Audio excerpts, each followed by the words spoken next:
una sa lahat, may kinalaman nga po ba sa tag-init yung pagdami ho ng mga rabies cases ngayon? Okay. So yung rabies naman po, present naman po yan all throughout the year. Mhm.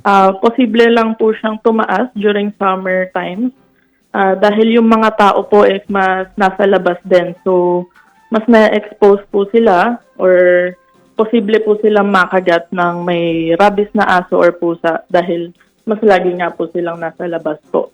During Kumbaga, summer. oo. Usually, bakasyon. So, yung mga bata, Oo. nasa kalye lang.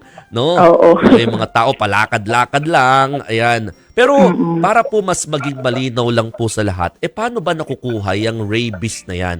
Una, paano ito nabubuo sa isang aso o sa isang pusa hanggang sa yan, natatransfer nga po sa tao. At sa yun nga, maganda linawin natin, hindi lang pala sa aso ang rabies, di ba, Doc?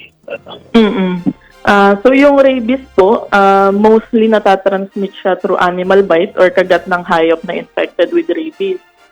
So kapag nakagat yan, magta-travel yan sa brain. So pwede rin siyang makuha through scratches or kalmot or exposure dun sa open wound. Kapag na-expose yung open wound mo with laway or saliva ng infected na aso or pusa or any mammals naman. So iyon nga, gaya ng sabi niyo, sir, hindi lang po siya sa aso or pusa. Ang rabies, it affects all mammals. So, pwede yan. Dito sa Pilipinas, ang most common natin na merong rabies ay yung ating pet. Aso. Aso, pusa. Pero pwede rin yan sa livestock or yun dun sa mga Yun. baka, sa baboy, kabayo, sa kambing, yung mga ganun po. Pero paano nabubuo ba yung rabies na yan, Doc, sa mga hayop? Viral infection po kasi siya, sir. So, para mabuo po ang rabies, so kailangan po siyang makagat muna ng isa pang infected na aso or pusa or any animal with rabies. So kapag yun nga, nakagat po siya, magta-travel po yan sa brain. So kapag naapektuhan na ang utak ng animal, Hindi na so niya na po makontrol. magkakaroon ng signs Oo. na nagiging aggressive na. Hindi na niya makontrol Nakakagat kumbaga na. yung kilos niya. Ako po, nakakita na ako Oo. ng asong possibly infected po ng rabies na talagang, nako, matatakot ka talaga kasi nga, ano siya, nanunugod. Oo, ganun po talaga. Usually, Wala ang na mga sila. aso, madali pong takutin kung sakali po ha. Well, hindi naman dapat natin ginagawa. Pero pag ang mga asong may rabies, ay nako, ang bibilis. Grabe. Pero Oo. ito, Doc, recently, naging issue kasi yung tungkol sa aso na very well cared naman.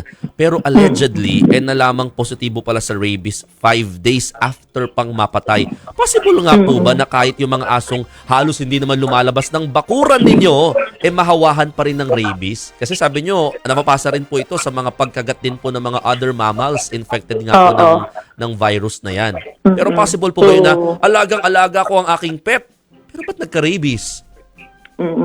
So, yun po, sir. Kung bakunado po ang ating pet at hindi lumalabas, less chances of having rabies. Since ang transmission nga po ng rabies natin is nakukuha through animal bite. So, kung hindi po siya lumalabas at kung may bakuna po siya against rabies, hindi po siya magkakaroon. Pero, kung hindi po siya bakunado or wala siyang vaccine, tapos nakalabas siya kahit minsan, nagkaroon siya ng exposure sa labas or sa mga infected na hayop, posible po na magkaroon siya ng rabies kung hindi siya bakunado, kahit na isang beses lang po siya makalabas. Kahit lumabas lang, kahit di siya makagat. Kailangan po makagat siya. Yun talaga, So, no? Walang yun nga, ibang kapag way. lumabas, Hindi kapag siya lumabas parang po kasi- organic na nabubuo na lamang. Hindi po.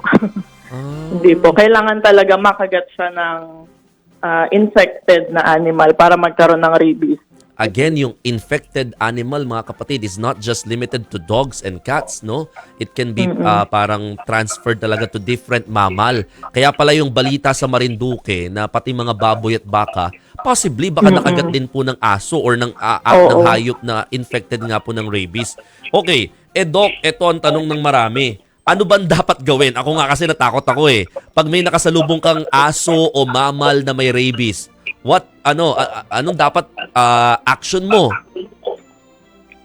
So kapag may nakasalubong kayo, no, or kung may suspected na may rabies, siyempre iwasan niyo, wag niyo parang sugurin. Kasi kasi hindi yan hindi yan iiwas sa inyo kapag Yun nga. merong rabies na yan. susugod at susugod yan, mangangagat yan kahit sino, kahit na owner yan, kahit na Totoo. meron kang pamalo, ganyan. So, iwasan nyo na lang at tumawag kayo ng animal control or yung mga sa city vet para at least alam nilang i-handle yung mga ganyang sitwasyon. Okay. O sige, at least yan mga kapatid, kasi medyo hindi ho din tama para sa mga animal lovers na malaman na pag ang tao may rabies, ang asong may rabies o ang mga hayop na may rabies, ang initial action ninyo talagang i-kill, di ba? It's bad. I mean, may tamang pag-handle po dito. No? Yun yung binabanggit ni Doc na call the animal control, and every LGU has it. Kaya sana alam po natin yung mga ganyang klaseng mga dapat tawagan or kontakin in case of this kind of emergency. Okay, Doc, another question. Kapag nagkaroon ng rabies ang alaga mo, magagamot pa ba yan? Hindi na po. Ay! Especially kung nagkaroon na ng signs. Kung may lumitaw na ang signs. sad. Once nagkaroon na yan ng aggressiveness or naglalaway, nahihirapan lumunok, usually it is a sign of rabies. So kapag may mga ganyang patients na pumunta sa amin, talaga suspected with rabies, talagang ang option na is to euthanize dahil nagiging exposure siya. Mag-ano So na baka siya. kasi magkalat pa siya or lang baka makagat pa. Again, sabi nga ni Doc, 'di ba, ang virus po na ito ay napapasa lamang through animal bite. Ang tanong, pag ang tao naman ay nakagat or ayan nga, na-infect ng rabies, ano hong dapat gawin? At saka, may tanong ho dito, pag nakakain daw ng hayop na may rabies, possible din daw bang mahawa yun? So kapag nakagat kapag nakagat yung tao ng aso or pusa or any mammals na merong suspected na may rabies, so unang-unang gagawin is to wash the wound or hugasan yung sugat with soap and water. And then, punta sa malapit na animal bite center or magpa-consulta sa doktor at magpa-inject ng post-exposure prophylaxis. So, next, yung kung saka ano yun, di ba, Doc? Parang may number of days kang talagang dapat masunod mo yung mga shots. Oo. Kailangan, ano po yun, sundin nyo yun. Series of shots po siya Ilan, Doc? Series of shots po siya, usually 2 to 3. Oo, yun. Ayun. At sinusunod po yung bilang ng araw. No? Kasi yung cameraman kong isa, si Delio Maluloyon, nakagat din siya ng alaga nila. Very siya, faithful sa pagsunod ng araw kasi nga, yun yung bilin at talagang payo ng veterinaryo. Okay, Doc, yung pangalawang tanong namin, kapag nakakain ka ng hayop na may rabies. Ayun. So, yung rabies virus naman, namamatay siya with increased temperature. So, kapag niluto, yung karne na posibleng na rabies, namamatay yung virus. So, yung mga ganyang cases na nakakain ng karne, usually very rare cases lang na nagkakaroon ng rabies ang kumain. Ganun. Hindi kasi natakot kami, Doc, sa binanggit mo na kahit baboy, baka, pwede rin palang ma-infect ng rabies. How will you know? Di ba? Ayun. Namamatay naman po yung virus with cooking kapag tumaas ang temperature. Kasi nga kung virus nga ito, technically, tama no? Mamamatay din naman pala yung virus. Ayun. Oo nga may nag-comment dito, kakain ka ba ng hilaw na baboy? Ayan, oo nga naman. Ayun, mahahawa ka talaga doon. Sige, Doc, kapag may mga gusto ho magpakonsulta sa inyo, paano po ba? So for consultations and vaccinations po, we are at PPBCC Veterinary Hospital at 102 Primo Cruz Street, Mandaluyong City.